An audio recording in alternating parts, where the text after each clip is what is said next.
4 ancient coins are in front of you right now. They have survived centuries. They have passed through countless hands. And each one carries a symbol that human beings have recognized and responded to long before they could explain why. Coin 1, the sun. Coin 2, the serpent. Coin 3, the moon. Coin 4, the eye. Before you do anything else, pause, look at them, not to analyze the symbols, not to figure out what each one means.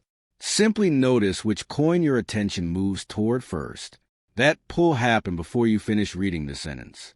And that is exactly the pull we're going to explore. Don't overthink it. Don't change your mind. Don't search for the right answer, because there isn't one. There's only the honest one. Remember your coin. Hold it in your mind, because what you chose, and more importantly, why you chose it, may reveal something about yourself that logic alone would never show you. Before we continue, a few things. Don't try to reverse engineer the symbols. Don't choose the coin that sounds most impressive. Don't switch your answer once the interpretations begin. The only choice that matters is your first one. If you were drawn to the golden coin with the face of the sun, that is your coin. If the coiled serpent surrounded by ancient script caught your eye, that is your coin. If the crescent moon set against a dark, star-filled sky called to you, that is your coin. And if the unblinking eye inside the triangle held your attention, that is your coin. Your first attraction is the choice that matters. Carl Jung once wrote that the unconscious does not wait for permission. It moves before the conscious mind has time to intervene. What drew your eye in that first fraction of a second was not random. It was recognition. Now let's find out what was recognized. Jung spent decades studying something he called archetypes, not personality types, not labels, but universal patterns, images, symbols, and emotional themes that appear across every culture, every era, every part of the human story. The sun appears in the midst of ancient Egypt, Greece, the Aztec Empire, and Norse tradition. The serpent is found in the Garden of Eden, in Hindu cosmology, in the caduceus of medicine. The moon governs tides, women's cycles, and the poetry of every civilization that ever looked upward. The eye has been carved into amulets, painted above temple doors, and pressed into gold for thousands of years. These symbols did not survive across millennia because people chose them arbitrarily. They survive because they speak directly to something in the human psyche that predates language. When you looked at those 4 coins, you did not simply see shapes. Your unconscious mind scanned them and responded with familiarity, with attraction, with something that felt almost like recognition. That response carries information, not a prediction of your future, not a verdict about your character, but a reflection of something currently alive inside you, a psychological force, a hidden strength, a pattern that may already be shaping your decisions without your full awareness. This is what makes the choice meaningful, not the symbol itself, but the fact that you were drawn to that symbol in this moment of your life. And now we begin. If the sun coin drew you in, if that golden face, that burst of radiant light, called to you before the others had a chance, then something important is alive in you right now. The sun is not a passive symbol. It does not sit quietly in the background. It rises. It dominates the sky. Everything in its presence either turns toward it or retreats from it. And you understand that energy, not because you have always sought the spotlight, but because something deep inside you refuses to go unnoticed. You have standards for yourself that most people would find exhausting, not because someone imposed them on you, but because you impose them on yourself. You hold your own work to a level that others simply do not apply to theirs. And when you fall short of that standard, even when no one else noticed, you noticed, and it stays with you. There is a quiet but relentless ambition in people who choose this coin. Not always a loud, aggressive kind. Often it is the kind that lives beneath a calm surface, the kind that wakes you up early, that makes you redo something that was already considered good enough, that pushes you to outperform a version of yourself from 6 months ago. You want to leave a mark, not simply a legacy in the abstract sense, but something real, something that proves your time here meant something. The idea of reaching the end of your life, having been ordinary, is one of the things that disturbs you most. People often see your confidence. They see composure. They see someone who seems to know what they're doing. What they rarely see is the effort underneath, the self-discipline, the the private frustration, the moments when you push through something that nearly stopped you. But here's what the sun also reveals. The same light that makes you powerful can cast a shadow. Because beneath the ambition, beneath the drive to be recognized, to matter, to succeed, there is sometimes a question you would rather not examine too closely. What if I am not actually as capable as I believe I should be? The sun archetype does not fear failure the way most people do. What it fears is irrelevance, being overlooked, being present in the room, but unseen. And because of that fear, quiet as it may be, you may sometimes seek validation in ways you do not openly admit. You may work harder than necessary to prove something. You may bristle when your effort is not acknowledged. You may hold yourself to impossible standards because falling short feels like evidence of something that terrifies you. This is not weakness. It is the shadow of a remarkable quality. Your drive exists because you genuinely believe in a version of yourself that is greater than who you are today, and you are unwilling to betray that vision. In relationships, you are loyal, generous, and deeply engaged, but you need a partner who genuinely sees you, not flatters you, sees you, someone who recognizes your effort, appreciates your depth, and is not threatened by your ambition. When you feel truly seen by someone, you give everything. When you feel invisible to them, you quietly begin to withdraw. You may not say this aloud, but you measure love by attention, by whether someone notices the small things you do, by whether your presence in their life feels meaningful to them or simply convenient. The sun does not shine to be thanked, but it cannot pretend it does not notice when no one is watching. Here is your final truth. If this coin is yours, you do not simply want to succeed. You want your life to mean something. You want the effort to have been worth it. You want to look back and know that the light you carry was real, and that it reached further than you ever let yourself admit. That is not ego. That is a soul that refuses to settle. If the serpent coin caught your attention, that silver coil of ancient script and dangerous elegance, then you are someone who has already changed more times than most people change in an entire lifetime. The serpent is one of the oldest symbols in the human story, and what it has always represented. Across every civilization that carved it into stone or pressed it into metal is not evil. That is a misunderstanding. What the serpent represents is transformation, the shedding of skin, the willingness and the ability to become something entirely new. You know what it feels like to shed a version of yourself. Maybe it happened through loss, maybe through betrayal, maybe through a moment when life simply stopped being what you thought it was, and you had no choice but to rebuild from what remained. And you did rebuild. That is what is remarkable about you. You are not someone who collapses permanently under pressure. You bend, you go quiet, you disappear inside yourself for a while, and then you return different, harder in some places, softer in others, but standing. Most people who look at you now have no idea what previous versions of you were like. You have let go of things, people, identities, beliefs, habits that once felt permanent. You did not do this lightly. Each time it cost you something real, but each time you chose adaptation over stagnation. Your instincts are precise. You read situations quickly. You notice inconsistencies in what people say and how they actually behave. You pick up on emotional shifts that others miss entirely. The slight change in someone's tone, the pause before an answer, the way a person holds themselves when they are hiding something. You do not always say what you notice. You file it away. You observe quietly while giving very little away about your own inner state. This is strategic, not deceptive. It is the intelligence of someone who learned early that showing your hand too soon is a vulnerability you cannot always afford. But here is the shadow the serpent coin also carries. When someone betrays your trust, genuinely betrays it, not a misunderstanding, but a real violation of something you gave them, you do not forget. The warmth disappears. The version of you they knew begins to close. And a different quality emerges. Distance, precision, the cold clarity of someone who has made a decision and will not be talked out of it. You could become a completely different person after betrayal, not through rage or visible anger, but through a quiet withdrawal that is almost surgical. And the person who caused it may not even realize what they have lost until it is already gone. This is both your protection and your limitation, because not every withdrawal is justified. Sometimes you read threat where there is uncertainty. Sometimes your defenses rise not because someone earned them, but because a situation reminded you of something that once hurt you. The serpent that never sheds its skin eventually suffocates. You know this. And part of your inner work right now may be learning to distinguish genuine danger from the echo of old wounds. In relationships, you do not love easily or quickly.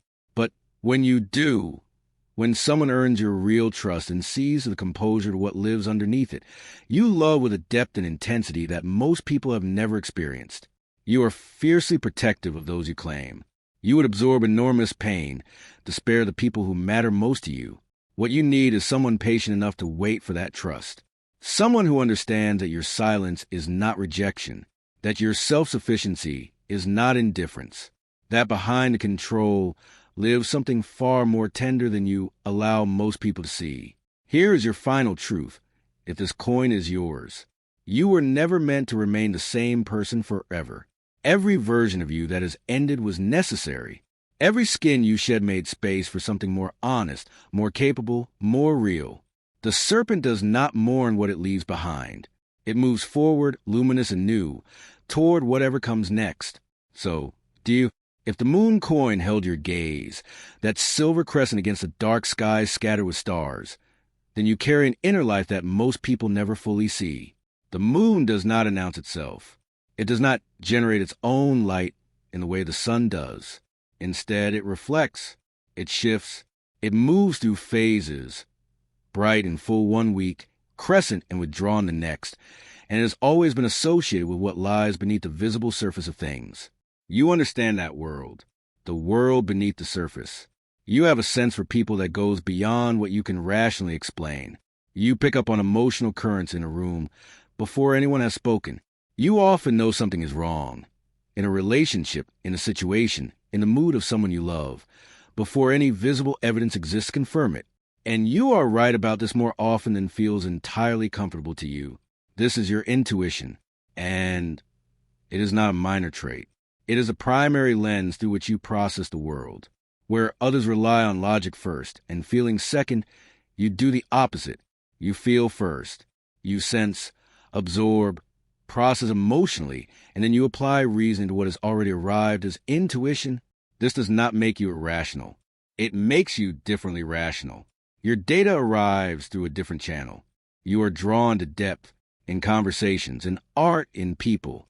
Small talk drains you, genuinely drains you, not because you are antisocial, but because you are already operating at a level of emotional engagement that casual conversation simply cannot reach. You want to know what someone actually thinks, what they fear, what they love with the kind of love that makes their voice change when they speak about it. You may be someone who reads voraciously or gets lost in music, or finds that creative work feels less like a hobby and more like a necessity, a way of translating the interior world into something that can exist outside of you. But here is the shadow the moon also carries. The same sensitivity that allows you to sense truth also sometimes makes it difficult to know whether you are hearing truth or replaying fear. You overthink, not because your mind is undisciplined, but because it is very active and because you genuinely cannot always tell the difference between a genuine signal and an old wound speaking. The moon reflects everything it receives, including distortions. And sometimes you receive a feeling, and it is real. And sometimes you receive a feeling, and it is the echo of something that hurt you long ago, masquerading as a present warning. This uncertainty is one of the quieter difficulties of your inner life. You may find yourself cycling through the same emotional questions. Is this right? Is this safe? Do they actually care? Not because you are weak, but because your inner world is extraordinarily detailed and does not always arrive at simple conclusions. You also need emotional security in a way that you may feel slightly embarrassed about. You need to know that the people you love are genuinely present, not just physically, but emotionally available to you. When that security is there, you are warm, creative, deeply generous, and capable of a level of emotional intimacy that very few people can offer. When it is absent, you withdraw into yourself in a way that others may not always understand.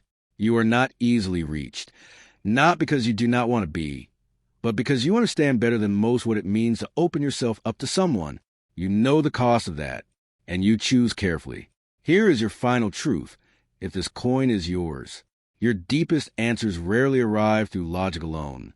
The answers that have changed your life, the decisions that turn out to be right, the instincts that save you from something, the knowledge that arrived before it could be explained, came through that other channel, the quieter one, the one the moon illuminates.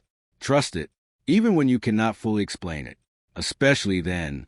If the I coin held your attention, that ancient, unblinking gaze set inside a triangle, radiating outward in all directions, then you see more than you usually reveal.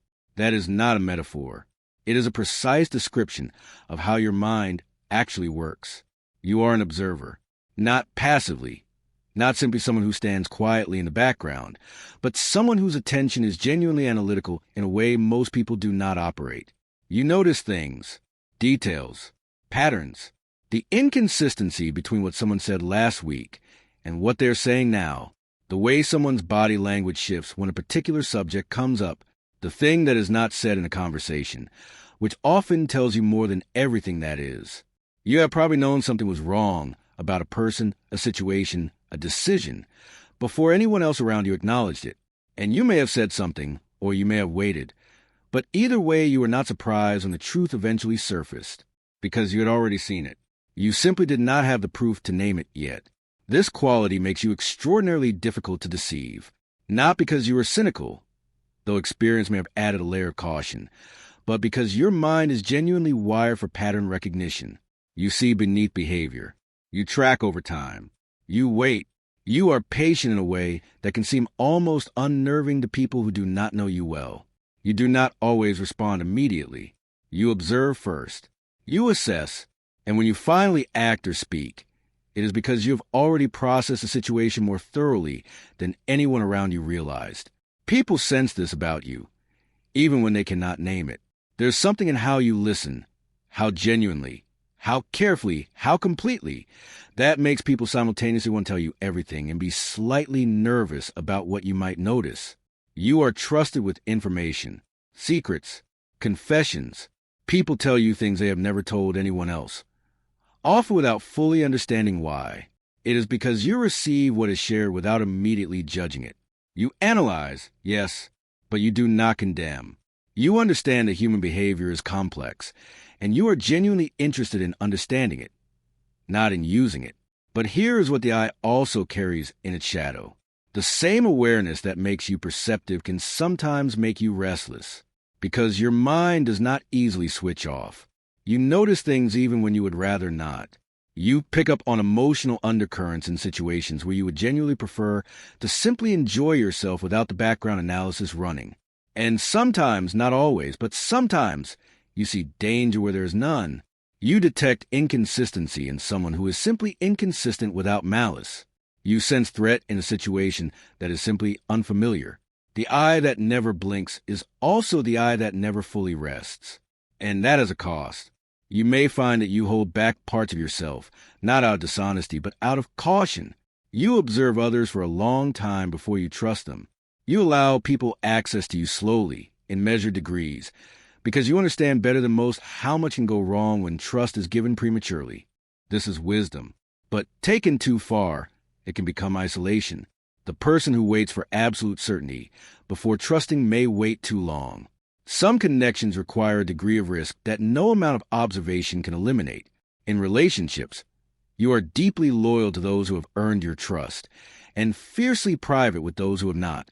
You do not give second chances easily, not out of cruelty, but because your observation of people over time has shown you who they actually are, and you rarely mistake the performance for the reality.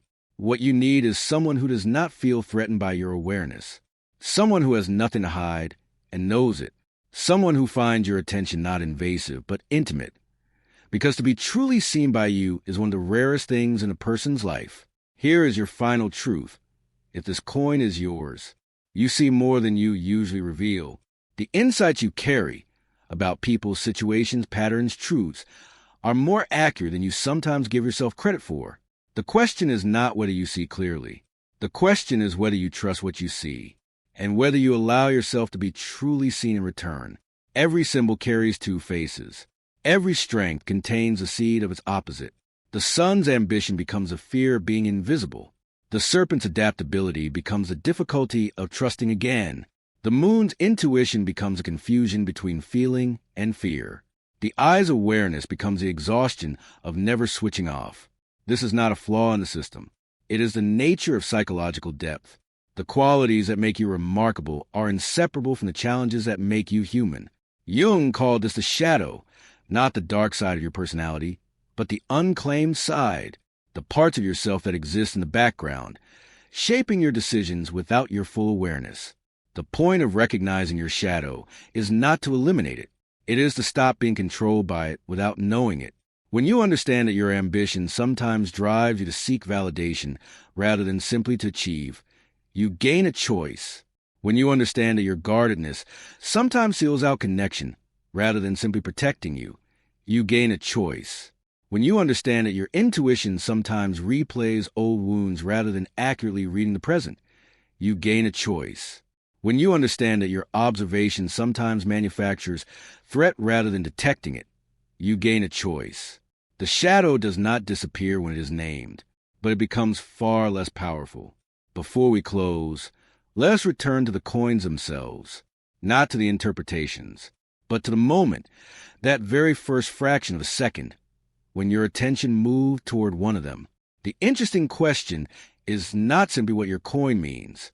The deeper question is, why did your mind notice that symbol before it noticed the others? Your unconscious mind is not neutral. It carries everything you have experienced, everything you have survived, everything you have wanted and feared and lost and built. And when it scans an image, even a coin on a screen, it does not scan randomly. It recognizes. Something in the sun coin resonated with the part of you that is currently navigating questions of purpose and visibility and personal power. Something in the serpent coin spoke to the part of you that has been through transformation, that knows what it means to shed a version of yourself and continue. Something in the moon coin reflected the depth and sensitivity of an interior life that most people around you will never fully see. Something in the eye coin recognized itself. The awareness, the observation, the sight that never fully rests. You were not choosing a symbol. You were recognizing something that was already inside you. 4 coins, for different ways of moving through the world. If you chose the sun, you want to become powerful enough to never feel invisible again. If you chose the serpent, you are not built to remain the same person forever. If you chose the moon, your deepest answers rarely arrive through logic. If you chose the eye, you see more than you usually reveal. None of these is better than the others. None of them is more evolved, more desirable, more psychologically healthy than the rest. They are simply different. Different forces, different questions, different depths of the same human experience. The interesting question was never really about the coin. It was about why you noticed that coin before you noticed the others. Because in that first unguarded moment, before analysis, before second-guessing, before the rational mind had time to intervene, something you moved toward a symbol that already felt like yours. That movement was not random. It was your unconscious speaking. And as Carl Jung understood, when the unconscious speaks before the conscious mind has time to answer, that is usually when the most honest truth gets through. Take a moment with what you discovered today, not to label yourself, but to listen to what it might be pointing toward, in your choices, in your relationships, in the quiet parts of your life that have not yet found words. Sometimes the most significant things reveal themselves not in the answers we arrive at, but in the symbols we cannot look away from.